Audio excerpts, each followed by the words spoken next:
बदलापूर येथे झालेल्या घटनेच्या निषेधार्थ महाविकास आघाडीने महाराष्ट्र बंदची हाक दिली होती।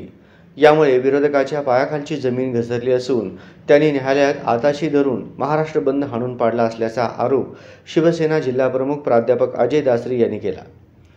शनिवारी महाविकास आघाडीमधील काँग्रेस, राष्ट्रवादी शरदचंद्र पवार काँग्रेस पार्टी, शिवसेना उद्धव बाळासाहेब ठाकरे पक्ष, कम्युनिस्ट आदी सर्व पक्षांच्या वतीने जिल्हा परिषद पूनमगेट येथे तोंडाला काळ्या फिती बांधून मूक निषेध आंदोलन करण्यात आले। आपण जरी बंद करत नसलो तरी तोंडाला काळ्या फिती बांधून मूक आंदोलन करावं असे शिवसेना प्रमुख उद्धव ठाकरे यांनी शिवसैनिकांना आदेश दिले होते।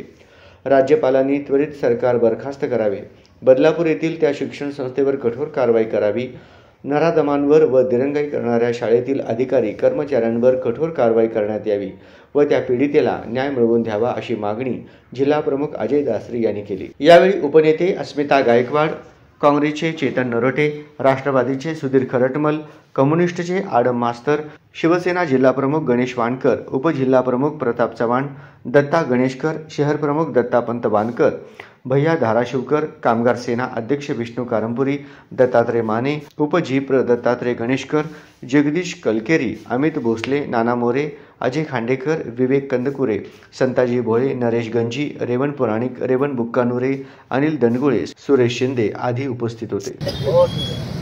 आज रोजी महाविकास आघाडीच्या वतीनं आपण सर्व घटक पक्ष निषेध आंदोलन आयोजित केलं होतं। या आंदोलनाला आपण सर्वजण उपस्थित आहात। खरं म्हणजे सोलापूर बंद, महाराष्ट्र बंदची हाक दिल्यानंतर या भारतीय जनता पार्टीच्या लोकांच्या पायाखालची वाळू सरकली आणि न्यायालयाला हाताशी धरून न्यायालयाच्या माध्यमातून बंद हाणून पाडायचा प्रयत्न केला। परंतु आदरणीय उद्धवजी यांनी आम्हाला आदेश दिला, बंद नाही तरी आपण सर्वजण तोंडाला काळ्या पट्ट्या बांधाव्यात आणि मुक्तपणे आंदोलन करावं, निषेध आंदोलन करावं आणि त्या निमित्तानं आपण सर्वजण या ठिकाणी उपस्थित आहोत। बांधवांनो, जी परिस्थिती भयानक अशी परिस्थिती निर्माण झालेली आहे।